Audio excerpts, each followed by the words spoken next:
January 6, 2025. Evening. Around 6:30 p.m., Mustafa Amir casually stepped out of his house wearing his hoodie, didn't even bother to dress up.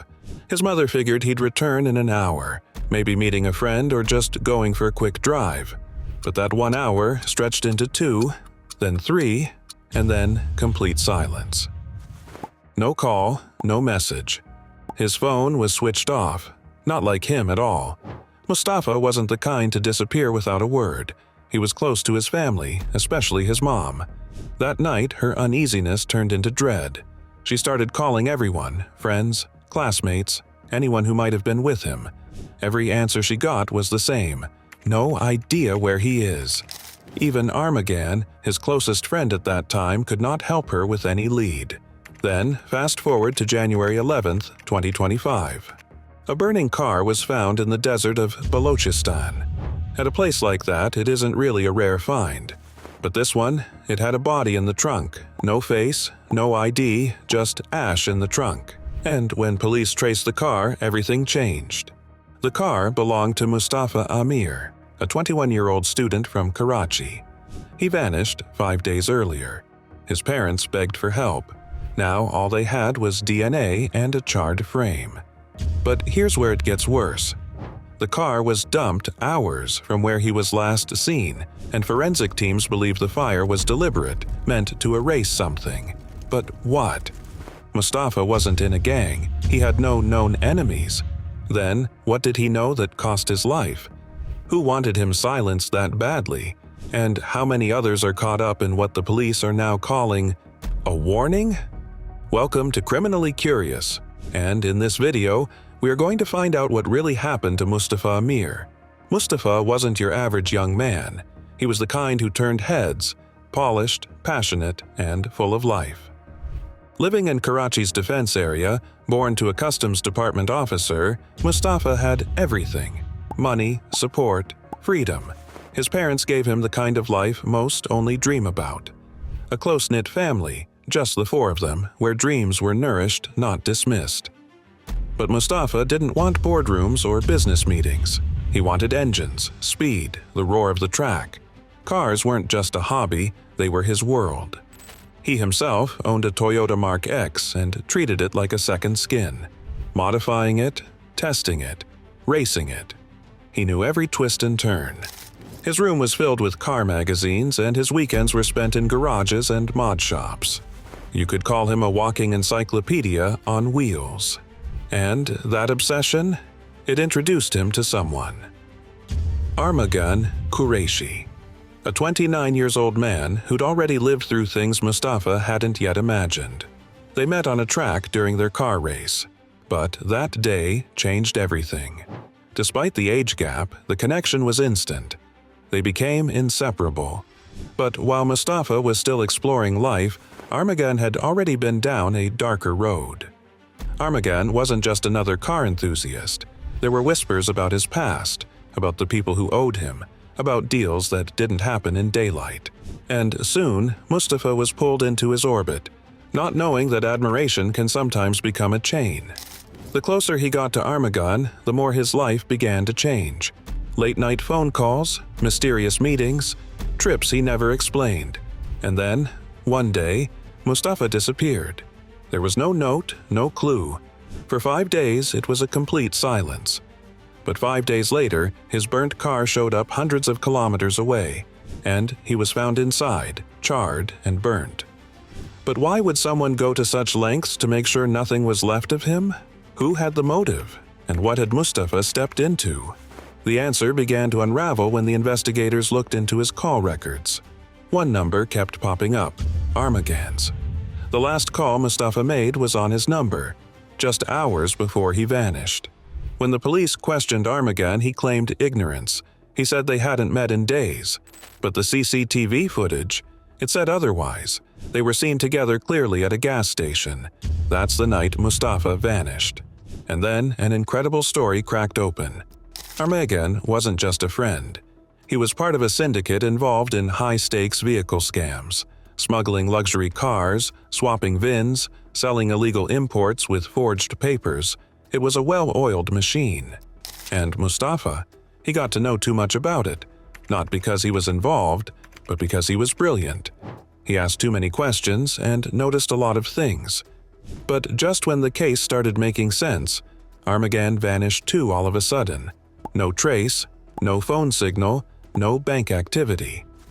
Definitely, he was hiding something more sinister from the police. But what? Armagan had 3 lion cubs in his house, and nobody dared to ask why.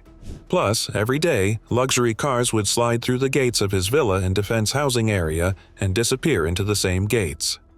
Music blasted till sunrise. There were sudden bursts of what sounded like gunfire, even in the middle of the night. And no matter what time it was, someone was always walking out of that house with a strange look, sometimes fear, sometimes silence. Everything about Armagan's house was unusual. And the strangest part? No one even knew where the money was coming from. If we talk about Mustafa, everyone knew him in the neighborhood. His father was in a respectable business. His background was clean, and his lifestyle, though luxurious, had no mystery. But Armagan. Nobody could say for sure what his father did, or what he did. All they knew was that money flowed like water in that house, and no one earned like that from honest work. At least not in Karachi. Perhaps that's the reason they had so many guards, over 100 of them. Always armed, alert, and always watching, like it is the residence of some minister. However, the real estate guy who leased the bungalow to Armagan's family just waved these off, saying Armagan's father was a religious man, as if that was enough to erase all suspicion. But what kind of religious man needs 100 private guards and allows wild animals to roam freely in his backyard? And what kind of house becomes a fortress in the middle of a posh neighborhood, unless there's something inside that needs hiding? The neighbors didn't just dislike Armagan's family. Everybody simply feared them. Except one person, Mustafa. Mustafa was one of the few who could go in and out of that house without questions. He was Armagan's friend, and at first it felt like a privilege. The parties, the influence, the thrill, it was addictive. But slowly, Mustafa began noticing things. Conversations that stopped when he walked in. People seemed to be hiding something in their eyes, and then he saw it. He saw the real reason behind the money, the guards, the lions, and the fear. It was drugs. And not just small packets traded on the street. This was empire level. Armagan was knee-deep in Pakistan's high-end drug circuit. Millions of dollars worth of substances moved through his network. Parties were a cover, guards were protection, and the lion cubs? Just another way to show he was untouchable. Mustafa was already in too deep. By attending those parties, by shaking hands with those people, he was now a part of that circle, whether he liked it or not. But that still didn't answer the biggest question. How did Armagan start? Who gave him that first break? Because if one rich young man in Karachi's defense housing area could build a drug empire this bold, then someone even more powerful was pulling the strings, and that someone hadn't shown their face yet. That night, on January 6th, when Mustafa didn't return, his mother and the rest of the family searched for him across Karachi. Hours passed, but they could find nothing. At 3 a.m., desperate and sleepless, she walked into the police station to report her son missing. But the police response was cold. There was already a criminal case filed before on Mustafa, and the cops knew that. So, to them, Mustafa wasn't a missing boy. He was just another name in a file, which resulted into no urgency, no action. But his mom didn't give up. On January 7th, after a 2-hour confrontation at the station, the police complaint was finally registered. The police agreed to look into it, but their body language said something else. This wasn't a priority. Naturally, days passed. Leads dried up. The family was chasing shadows while the system slept. But then came January 12th. Near the hub checkpost at the border of Karachi and Balochistan, a local patrol found something strange. A Toyota Mark X, burnt almost beyond recognition. When they forced open the trunk, they froze. Inside was a charred body, badly disfigured, unrecognizable. The Balochistan police immediately contacted Karachi authorities. But you'd be speechless after learning what Karachi police did with this. They did nothing. The car, though badly burned, was eventually identified as Mustafa's car, but it was unregistered, and it was impossible to trace through the system. And thanks to the careless indifference of the Karachi police, the connection was never made. To make everything worse, they handed over the body to a social welfare foundation and buried anonymously, while his mother still waited at the window every night, hoping for her son's return. So, let's get this straight. Mustafa's had been found, but nobody knew about this, not even his own family. And now comes the question that no one wants to ask. What exactly happened to him inside that car? Who was with him at that time? Since nobody knew that Mustafa's body was found and it was buried like a John Doe, the case went cold without any leads. But Mustafa's family didn't give up. His parents knocked on every possible door, asked every friend, chased every whisper. Then, just when everything felt like it was slipping into silence, they found a clue. One of Mustafa's friends had a voice note. It was from Mustafa himself, recorded just hours before he disappeared. In it, he said something that changed everything. He mentioned going to Armagan's house, and that was the last time anyone heard from him. So, naturally, his family did what anyone would do. They called Armagan again and again. But every time, Armagan had the same story. I don't know anything. Just flat denial. However, at this point, something came up eventually that flipped the whole case on its head. An international call with no name and no ID, just a voice demanding almost $240,000 as ransom. It was a threat call like, "Pay up or you'll never see Mustafa again." Now, you see, the family had money, but not like this. They could not just give that much cash in hand overnight, so they asked for proof. Is he even alive? That's when the caller lost it, got aggressive, and started pushing. First the money, then the proof. Strange thing was, these ransom calls started only after Mustafa's mom had called Armagan. That timing was really fishy, and the more they thought about it, the more Armagan's name kept circling back. There was something about him. And then came the coincidental breakthrough. The cops traced Mustafa's phone to know his last location, and it was Armagan's house. That was enough. The Anti-Violent Crime Cell, AVCC, of Karachi Police knew they had their culprit. February 8, 2025. The entire area around Armagan's mansion was sealed. Cops everywhere. Loudspeakers blaring, saying, "Come out peacefully." But Armagan, he didn't flinch. He locked himself in and fired up his 40-plus CCTV cameras. Every cop's move was being watched. From inside, he was glued to his monitors, typing frantically. Looked like he was deleting stuff from his system. And then, just when the officers reached the main door, there was gunfire on cops. Could you imagine? A constable and an assistant commissioner of police went down, injured badly. From that point, it was clearly a war. The standoff lasted 4 hours. But Armagan was finally taken in bleeding, defiant, and silent. But the real storm was waiting inside. Because once the police stepped into that house, they weren't just stepping into a home. They were stepping into a world no one expected. Every room was wired. Laptops stacked, phones scattered. 2 massive high-tech computers buzzing. These were the devices Armagan was trying to wipe clean. But what they discovered next was even darker. A full-blown scam operation, right inside his house. He had dozens of employees to run a fake call center that targeted and scammed people abroad. It was kind of a money laundering machine built on lies. But it didn't just stop there. There were crypto mining rigs, packages filled with illegal substances, unregistered cars, weapons, all piled up inside one man's house.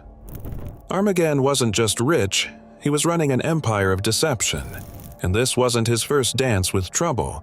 There were cases in the past, but due to money, influence, and connections, he always got away. Only this time the stake was high, and he slipped. And that slip opened the door to someone else. Even though Armagan stayed silent, a new name came up. someone who knew what happened to Mustafa. This new man was the only known witness. He was none but Shiraz Bukhari, Armagan's childhood friend. Shiraz and Armagan had been through a lot together. They'd been literal partners in crime that no one could touch. But for some reason, their friendship had fizzled out for a while. But they had rekindled their bond around the start of the new year 2025. It seemed innocent, but Shiraz knew a lot more than anyone realized. So, on February 15th, after being detained by the police, Shiraz spilled everything. What he revealed would make anyone shiver. There was a girl named Zuma.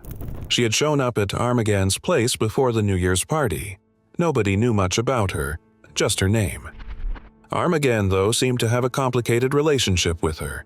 There was a fight, something about secrets getting spilled, and then she stormed out. But the next day, another confrontation happened, this time with Mustafa. And what did that lead to? Mustafa didn't even make it to the party. He didn't even know what was coming for him. After the argument with Zuma, Armagan was seething with rage. He believed that she had betrayed him, leaked details about his illegal operation. So, what did he do? He invited both Shiraz and Zuma over on January 5th. Clearly, it wasn't a simple meetup. He was planning something far darker. Zuma, unaware of the danger waiting for her, arrived at Armagan's house only to be greeted by chaos. Armagan wasn't there to talk. He had an iron rod in his hands. Before she could even react, he started swinging, but Shiraz, thankfully, managed to stop it. He threw her into a cab, told her to get help, but not before Armagan threatened her life, saying that if she ever told anyone what happened, she'd never see another day. But it wasn't over. The very next day, January 6th, Mustafa walked into the same house, blissfully unaware that he was about to walk into a trap. As soon as he stepped inside, Armagan and Shiraz were waiting for him, and Mustafa never stood a chance. Armagan hit him with the same iron rod, and it wasn't long before Mustafa collapsed. Shiraz coldly tied him up, and together they shoved him into the trunk of a car. No one would ever know what happened to him, or so they thought. Then, Armagan and Shiraz drove Mustafa's body far from civilization to the Balochistan Hub Check Area Post. With no one around, they set fire to the car, with Mustafa still inside. After they had left the scene, they thought it was all over. They acted like nothing happened, even asking for a lift back from Balochistan Hub Check Post. Meanwhile, Mustafa's mother, desperate to find her son, called Armagan over and over, pleading for answers. What did Armagan do at that point? He called her back from an international number. He played a game, pretending to be someone else. His plan was to distract her, to shift her focus away from Mustafa and toward a supposed ransom demand. Yes, that nearly $240,000 ransom. It was him. Armagan and Shiraz didn't stop there.